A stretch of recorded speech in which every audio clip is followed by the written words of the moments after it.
Coucou toi. Coucou, salut. Coucou, salut.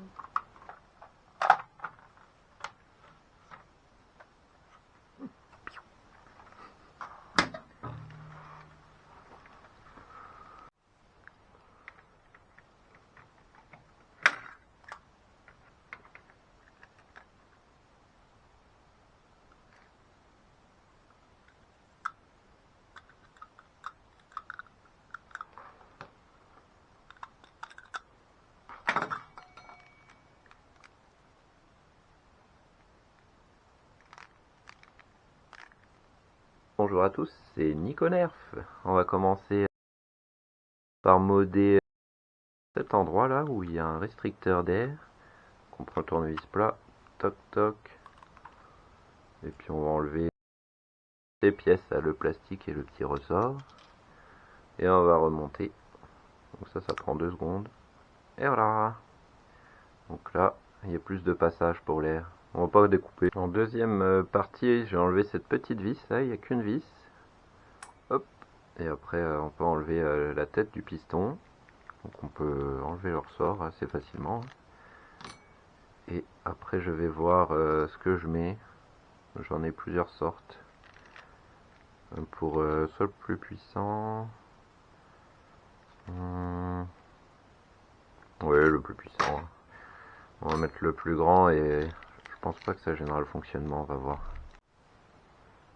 Alors sur le mien, le joint est plutôt bien ajusté, hein. Il n'y a pas de jeu quand je l'enfonce, donc ça c'est plutôt bien.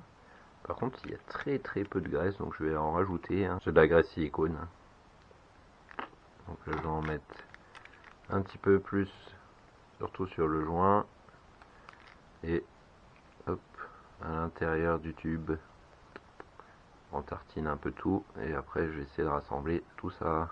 Alors c'est rentré, mais ce qui m'inquiète un peu, c'est cette pièce là, qui a l'air un peu fragile, ici.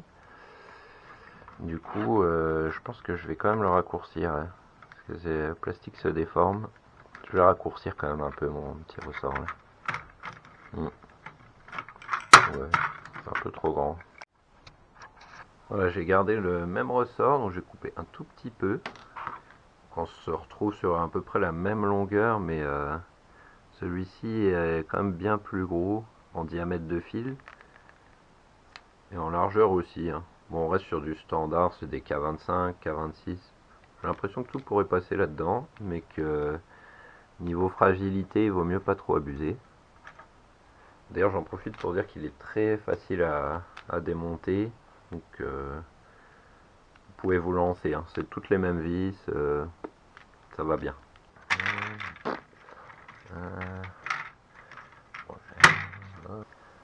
Alors, elle a toujours envie de s'en aller.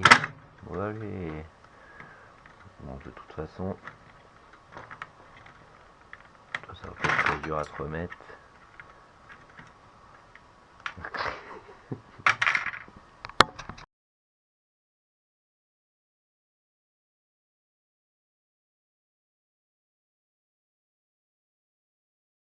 C'est parti, il est remonté, on va pouvoir passer au test.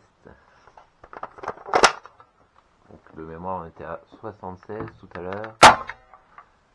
Et là, un petit 100, un petit 100, un petit 100.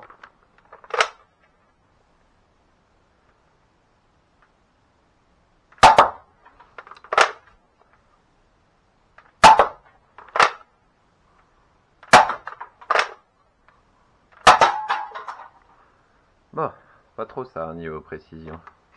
En fait c'est plutôt dû au canon.